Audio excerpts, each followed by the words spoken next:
قصوری صاحب اتنے بڑے پیمانے پہ بھارت نے معاہدے کیے, سعودی 50 معاہدے ہوئے سر. سوال میرا وہی ہے, پاکستان کہاں کھڑا ہے؟ بلکہ ہمیں تو پتہ ہے کہاں کھڑا ہے, لیکن یہاں کیوں کھڑا ہے؟ ہم کیوں نہیں آگے بڑھ پائے؟ دیکھیے جہاں تک ہے نا یہ پرٹیکولر جو میٹنگ G20 کی ہوئی ہے اور اس کے بعد یہ ان کا ہوا ہے, یہ کوئی جو آج کل جب ساری گیم ہے کنیکٹیوٹی کی ایگزیکٹلی اور اکانومی کی, اور یہ بڑی دیر سے جو لوگ بھی گلف میں گئے ہیں اور آپ بھی گئے ہوں گے, سب لوگ جاتے رہتے ہیں, وہاں انڈیا کی بہت بھاری پریزنس ہے سارے گلف میں. اور صرف وہ ملازمت کے لیے نہیں جاتے لوگ, ان کے ٹیکنالوجی کی کمپنیز بھی ہیں, وہ انویسٹ بھی وہاں کر رہے ہیں. اسے ایک تو کو حیران نہیں ہونا چاہیے کہ اگر اس علاقے میں سعودی عربیہ ہو یا UAE ہو یا قطر ہو, اس میں انڈین کمپنیز بھی ہیں اور اس میں انڈین ورکرز بھی ہیں. سوال یہ آ رہا ہے کہ پاکستان جب کراؤن پرنس آئے تھے یہاں محمد بن سلمان, تو انہوں نے اس حد تک کہا تھا کہ mister prime minister consider me your ambassador in Riyadh. اب اس سے بڑھ کے کیا کہہ سکتے ہیں؟ انہوں نے بھی کہا, UAE نے بھی کہا کہ ہم انویسٹمنٹ کرنا چاہتے ہیں, ہم ریفائنریز لگانا چاہتے ہیں. اور پر اگر کام ہی نہیں ہوگا, آپ پروجیکٹ ہی کوئی نہیں بنائیں گے, آپ آپس میں لڑتے مرتے رہیں گے, گالیاں دیتے رہیں گے اپوزیشن اور گورنمنٹ ایک دوسرے کو, ساری دنیا یہ سمجھے گی کہ ان کو سمجھ نہیں آ رہا کہ آپ سے اگریمنٹ کریں بھی یا نہ کریں, کریں گے تو گورنمنٹ گر جائے گی. تو یہ آپ کو گورننس سسٹم سیٹ اپ کرنے پڑیں گے.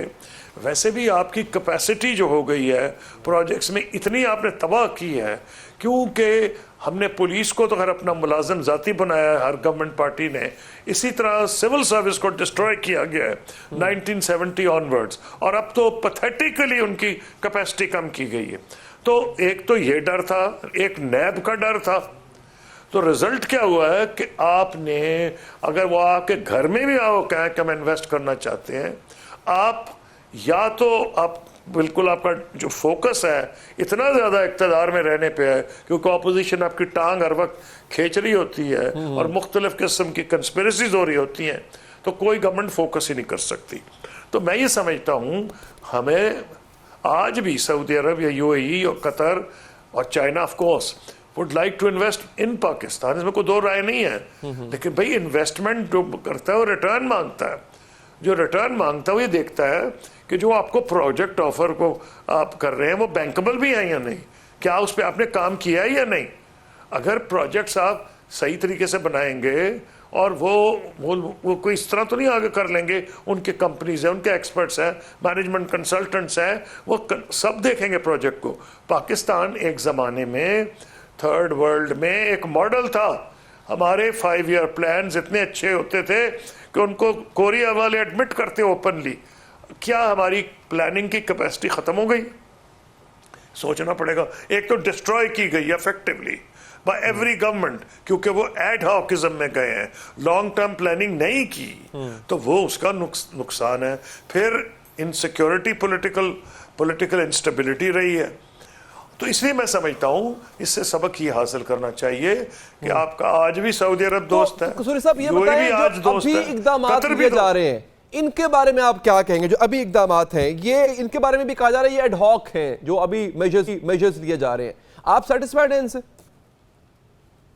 نہیں, یہ نیسیسری ہے پر شارٹ ٹرم ہے, اس کے بغیر کچھ نہیں ہو سکتا. آپ جو مرضی پہ الیکٹ ہو کے گورنمنٹ آ جائے, اگر اس کے پورس بارڈرز ہیں, نہ وہ ٹیررسٹ کو روک سکے نہ وہ سمگلنگ روک سکے, تو خاک کرے گی حکومت. تو پہلی بات یہ ہے کہ اب پارٹیز کو آ کے بتانا چاہیے یہ کوئی سیکرٹس نہیں ہے جو کیئر ٹیکر گورنمنٹ کر رہی ہے, یہ ساری چیزیں سب کو پتہ ہیں, فائلوں میں پڑی ہیں, وہ کرتے نہیں کیونکہ اتنے زیادہ ویسٹڈ انٹرسٹ ہے. ایک ویسٹڈ انٹرسٹ کی بات ہے, ایک یہ کہ پولیٹیکل انسیکیورٹی ہے. تو اس سے ہماری تمام ایکٹرز کو, پولیٹیشنز, جوڈیشری, ملٹری, سب کو سبق سیکھنا چاہیے. اور یہ تو ہر ایک کو سوال پوچھنا چاہیے کہ بھائی جو بارڈر تھا افغانستان کا اور ایران کا, جی کہ آپ کو پہلے نہیں پتا تھا کہ یہاں سمگلنگ ہو رہی ہے؟ سر ہر ایک کو پتا تھا, لیکن لوگوں کے ویسٹڈ انٹرسٹ تھے, نہیں لوگ روکتے تھے. اس میں ہر قسم کے لوگ شامل تھے, پوری سوسائٹی کی جو ایلیٹ تھی اس میں شامل تھی. اچھا لیکن صورتحال سر یہ ہے نا قصوری صاحب کہ ہمارے ہاں ہمارے ہمسائے ہم سے ناراض ہیں یا ہم سے کام نہیں کرنا چاہتے. اب پاکستان کی اکانومی کو جب کہ ہمارا اپنے ریجن میں کسی کے ساتھ کوئی تبادلہ نہیں ہے, کوئی تجارت نہیں ہے, تو اس اکانومی کو آپ اگلے 2-3 سالوں میں کہاں دیکھ رہے ہیں؟ پاکستان میں بیسکلی پاکستان از لکی کہ وہ گورنمنٹ پہ زیادہ ڈیپینڈ نہیں کرتے. 60% لوگ لیتے ہیں رورل ایریاز میں. میں خود رورل ایریاز سے الیکٹ ہوتا رہا ہوں, تو مجھے پتا ہے کوئی ہم گورنمنٹ پہ ڈیپینڈ نہیں کرتے, لوگ خود ہی کرتے ہیں. لیکن پرابلم کیا ہے, گورنمنٹ ایک انیبلنگ انوائرمنٹ تو پرووائڈ کرتی ہے نا کہ کھاد مل جائے گی ٹائم پہ, صحیح پرائس پہ مل جائے گی. اسی طرح جو ہمارا پرائیویٹ سیکٹر ہے وہ بھی سیلف سسٹیننگ ان سم ویز ہے, لیکن اس کو بھی ایک ایکو سسٹم چاہیے جو کہ کم سے کم ان کے لیے ہرڈل تو نہ بنے کہ ہر بندہ پیسے لینے کو بیٹھا ہوا ہے, جس موڑ پہ مڑیں گے وہ پیسہ لینے کے لیے کو تیار ہے. آج کے دور میں سسٹمز ہیں, آج کے دور میں آئی ٹی کا دور ہے. اگر مثلا کچھ سال پہلے ایک ایفرٹ کی گئی تھی کہ ٹیکس کلیکشن میں ٹیکس کلیکٹر کا اور ٹیکس پیئی کا رابطہ ختم کر دیا جائے, تو بہت زبردست قسم کی اس میں بہتری آئی تھی. تو یہ ساری چیزیں ہر ایک کو پتہ ہے. میری یہ خواہش ہوگی کہ الیکشن کے بعد جو گورنمنٹ آئے ایک تو 5 سال پورے کرے, لیکن وہ نعرے نہ لگائے, نہ اپوزیشن کو گالیاں دے. یہ اتنی غلیظ قسم کی گالیاں دیتے تھے ایک دوسرے کو کہ شریف لوگ یہ ٹی وی نہیں سننا چاہتے تھے. تو میں یہ آپ کو سب کہہ رہا ہوں کہ اس سے سبق سیکھیں, گھبرائیں مت. The last thing that this nation needs is to lose hope. ہمارے میں کیپیسٹی ہے. یہ دیکھیں ابھی برکس کی ایکسپینشن ہوئی ہے, ایجپٹ کو بلایا گیا, آپ کو تو نہیں بلایا گیا. کیوں؟